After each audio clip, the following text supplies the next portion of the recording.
A person is under stress and they're dealing with it. Everybody else is going nuts. Take the story of Yeshua on the water. When the storm came, everybody was freaking out. Where was he at? Sleeping in the boat. Sleeping in the bottom of the boat. And they're all freaking out.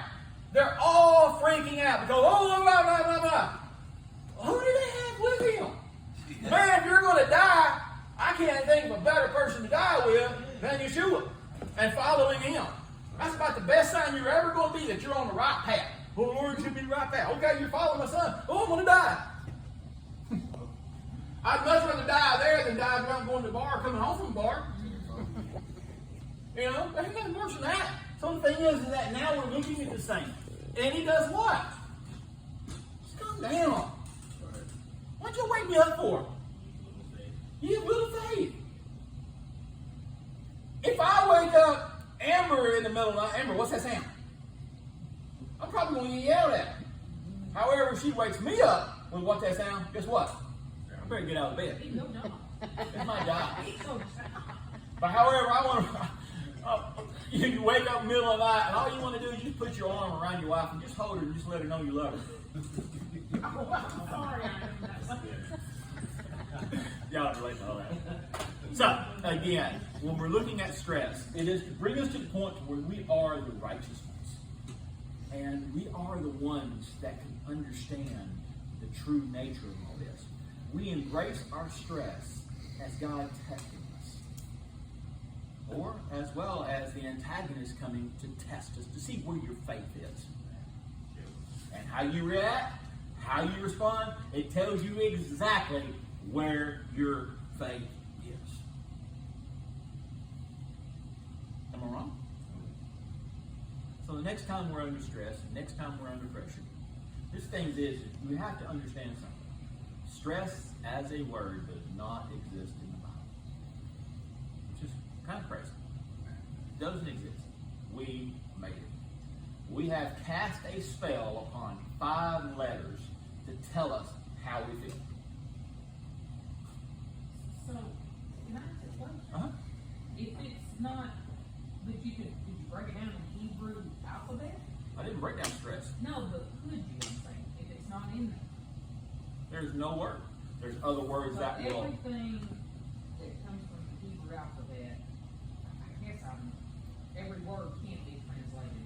Okay, you got to understand this. I had this.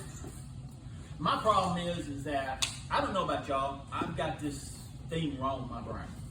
I don't know if it's wrong, right, or whatever, because it's just me. But the thing is that we used to be at our home church years ago, and I would be right in the middle of praise and worship.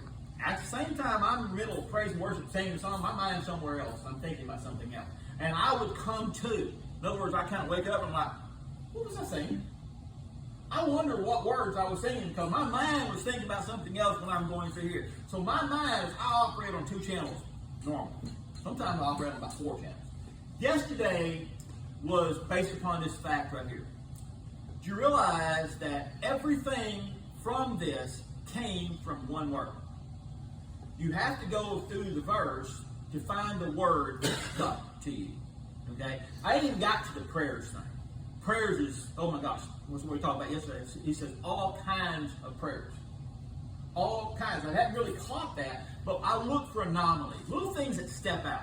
So this morning was cool. Was basically, that he will sustain you. I didn't understand it. So all of a sudden, bam, when I got hold of this thing, I knew because that word sustain stuck in my mind. I had this theory. Because you'll read something and it talks about where you go to like seminary or something like that. And this is where I was questioning yesterday. If the Bible, say like Genesis or anything like that, it tells these different stories through these different settings. Not all the words are important. The main words are important. You have to go through the story and you start looking for the word that steps out to you. Not all words are important, but the story reveals the word. And so as you're looking, if you're reading the Bible from a story aspect, I can't even read the Bible from a story aspect. I can't do it. I struggle with that. For years, I wrestled with the Bible because it was like, if I wanted to go to sleep, Michael, I didn't have to take melatonin or anything like that. I'd read the Bible.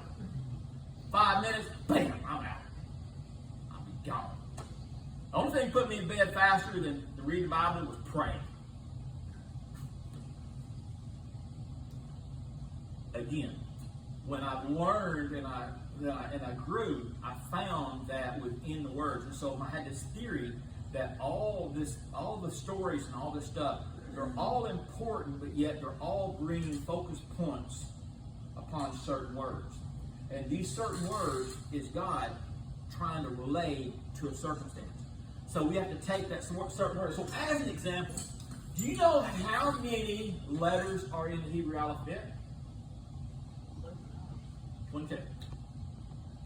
Do you know that the first 11 letters in the Hebrew alphabet are designed to reveal to you God? The second 11 is your response to that revelation. It's designed, 22 has a magical number. 11 is a magical number as well. 11 tells you a lot of stories. You need to look into this. But the first 11 is the revelation of God. The second 11 is your response to that revelation. How do you respond? So if you really want a complete picture, when Yeshua says, he says, I am the beginning, the end, the Alpha, the Omega, the first and the last. The first letter is the reality or the realization of God. The last letter in the alphabet is the fulfillment of God. So Yeshua was the realization of God, and then he was the fulfillment. He says, I came to not do away with the law, but I came to fulfill it. So you spend the first 11 paths, each word, each letter in the alphabet, the first 11 is a path of revelation of God. The first revelation of God, do you not find it strange that the first revelation of God, the first letter in the alphabet is a silent letter? It's a silent letter. How's it going to sound? It's the Aleph. It's the embodiment, in my opinion, of God.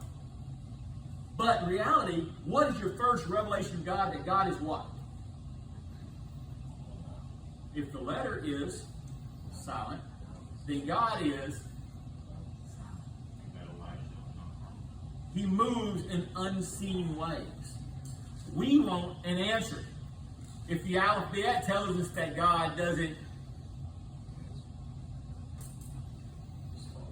So now, you see where I'm going with all this. It's deeper than what we think.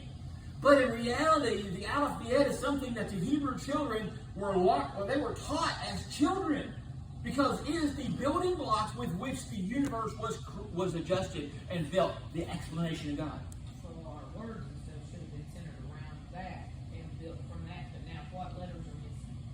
Oh, there's 20 other letters from the left all the way to the last letter. From our alphabet to theirs. Well, as a perfect example, in our alphabet from theirs, there is no J in their alphabet. I knew that. So you'd have to sit there. What's really funny now, Amber, if you took the letters that was missing and find the places, now you're going to start understanding the words that are built with these letters. Yeah. Again, but we start finding out things, we start realizing, but in reality, what I'm trying to tell you is there's a point into these things that reveals to you the hand of God. It reveals to you the workings of God. And then, do you know, you've heard of a liberal arts college? All right. What is the trivium and the quadrivium? It's the 7 liberal arts and sciences. The trivium, grammar, rhetoric, logic. That's the trivium. That teaches you the understanding of God. All right. The quadrivium, I always get it backwards, teaches you how to explain it. Teaches you the foundation of God. And so that was what the original points of these higher schools were, is to learn how to discover God and then how to explain God. So that's the whole point of the alphabet, is how to discover God and then how to reveal God to the world. That's the whole point of these letters. So, again, there's so much going on behind the scenes. Do not be caught in the surface meaning. Because when we started this thing, are you cool? In other words, he says he will sustain you, keep you where you're at. God does not want you to stay where you're at. He wants you to evolve. So in other words, sustain means something else. Sustain is the revelation of wisdom that God has got you. That now you don't have to worry. You have nothing to be anxious about. You have nothing to be tired about. Quit carrying all this stuff. Put it in God's hands. Live with the example of, again, learning or experience wasn't the end, but found its purpose in action. The purpose of learning is to put it in action. And the accumulation of knowledge was only of value if it spurred one to action. This is one of the reasons why that some of us never grow, because we never take the things that we've learned and put them into action. But again, some of us put them into action, and we only grow so far because we never teach somebody else how to put them into action. If you want to learn how to build a thing, teach somebody how to build a thing. You're going to change your learning process. That's why there's teachers. Teachers have always been held in high esteem. Because one, they teach others. Give a man a fish, he'll eat for the day. Teach each other. If the Messiah was called teacher, we are to become Lamed. In other words, we are to be the ones who are teaching to do this thing. Somebody watches us.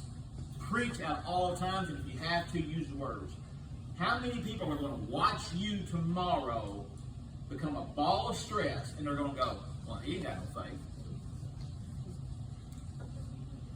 Or how many people are going to see you go through the valley of the shadow of death, and you fear not? Somebody dismiss this. I'm hot sweating.